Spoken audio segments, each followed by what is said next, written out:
pain as fuel, grief discipline, and the choice to move forward. There is a particular kind of pain that arrives without warning and stays longer than expected.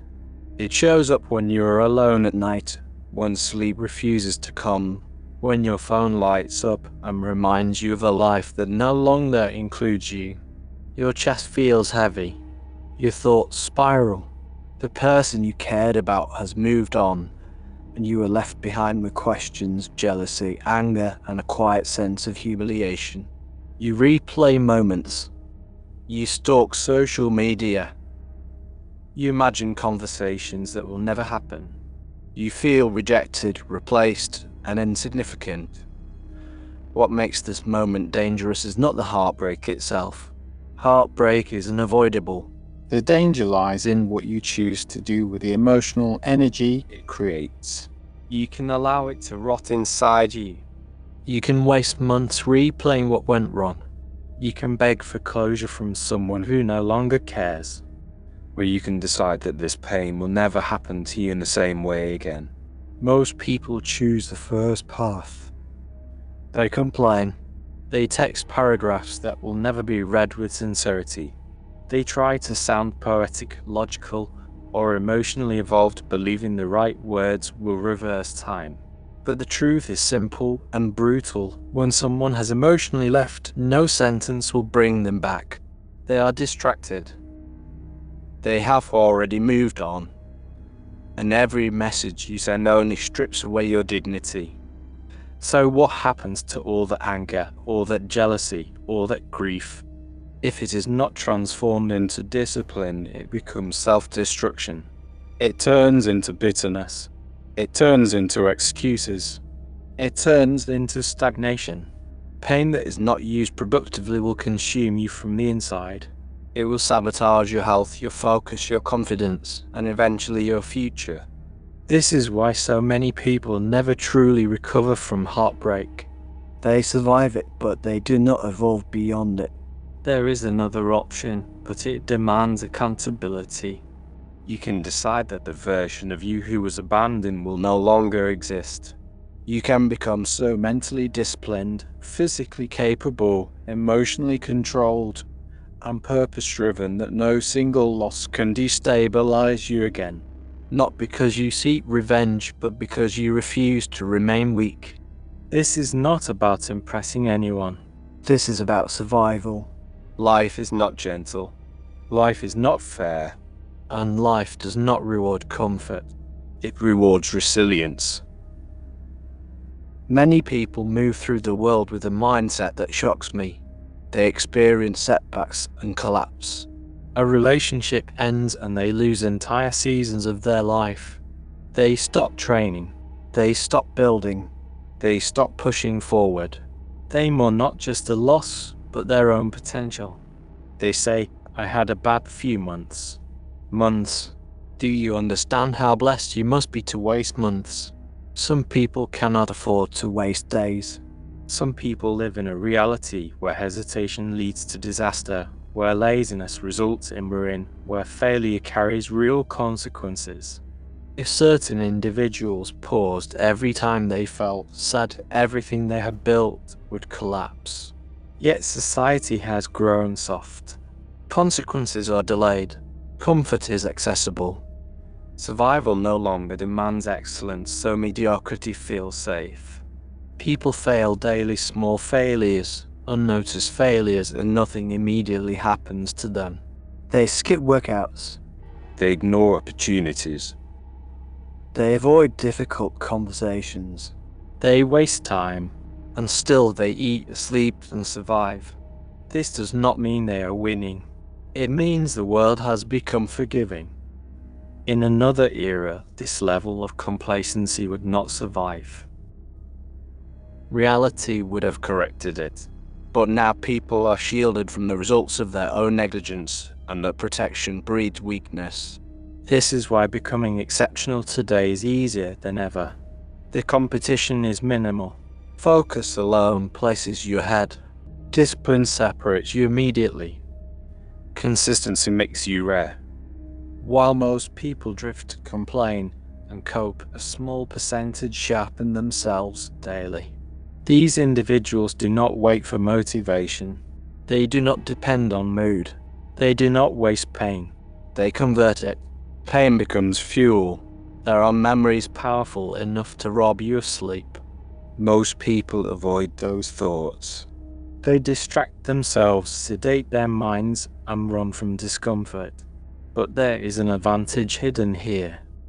If you can confront your pain deliberately, if you can recall it without breaking, you gain access to a form of energy that others cannot handle. There are nights when the mind becomes a weapon. When exhaustion disappears because purpose is louder than fatigue. When suffering sharpens focus instead of dulling it. This is why pain, when mastered, becomes a superpower. When someone comes to me and says they are heartbroken, disappointed, or devastated, my response is not pity. It is perspective. Good. Not because the pain is pleasant, but because it is useful. Pain is proof that something mattered. Pain is evidence that you're alive. Pain is a resource. And like any resource, it can be wasted or invested. Those who waste it drown in it. Those who invest it rise because of it. I consider myself fortunate not because my life has been easy, but because it has been difficult. Every betrayal, every loss, every disappointment handed me the raw materials required to build strength. I did not escape grief. I learned to work with it. Because grief is universal, no one avoids it. Wealth does not protect you. Fame does not shield you. Intelligence does not exempt you. Every human being will experience loss of people, of opportunities, of versions of themselves they once believed in. Grief arises quietly and lingers loudly. It brings anger, disbelief, regret, and guilt. It can follow the end of a relationship or the slow decay of something that once brought joy. It can be sudden or gradual, but it is relentless. There is no medication for grief. No shortcut. No injection to remove it. Anyone who claims they have transcended grief through spirituality or status is lying. Grief does not discriminate. However, while grief is unavoidable, remaining trapped in it is a choice. Unresolved grief damages the body. It clouds the mind. It poisons future relationships. The longer it is carried, the heavier it becomes. So the question is not whether you will grieve. The question is, how long will you stay there? How long will you mourn what is already over? How long will you revisit a closed door? How long will you build your identity around something that no longer exists? You can sign divorce papers and still be emotionally married. You can lose a job and still live as if it defines you.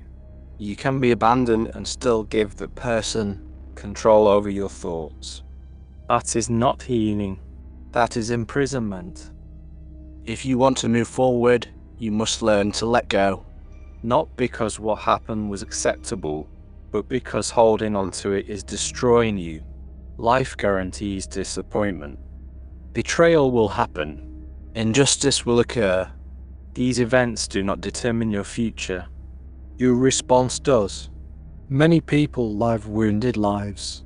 Their tone is sharp. Their reactions are defensive. They are not cruel, they are grieving. They never healed. They never released what hurt them, so it leaks into everything they do. You cannot build something new while clinging to what failed. You cannot love fully while resenting the past. You cannot move freely while carrying emotional weight. Forgiveness is not about excusing behavior. It is about reclaiming control. Holding on to anger does not punish the person who hurt you. It punishes you. It keeps wounds open.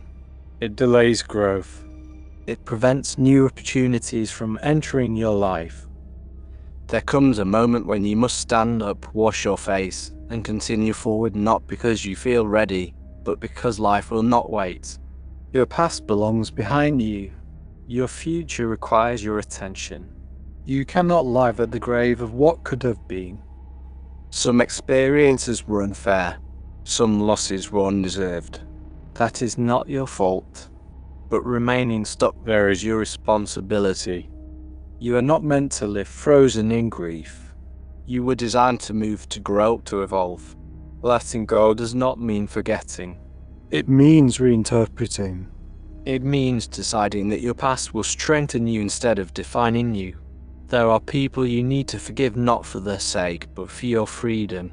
There are memories you must release, not because they do not matter, but because they have taken enough from you. Forgiveness is not weakness. It is discipline. Every day offenses will come. Disappointments will appear. People will fail you. You cannot prevent that, but you can decide what you allow inside your mind and heart. The strongest individuals are not those who were never hurt. They are those who were hurt and chose to rise anyway. Pain will visit everyone. What separates lives of significance from lives of regret is what happens next. Use it or let it destroy you. The choice is always yours.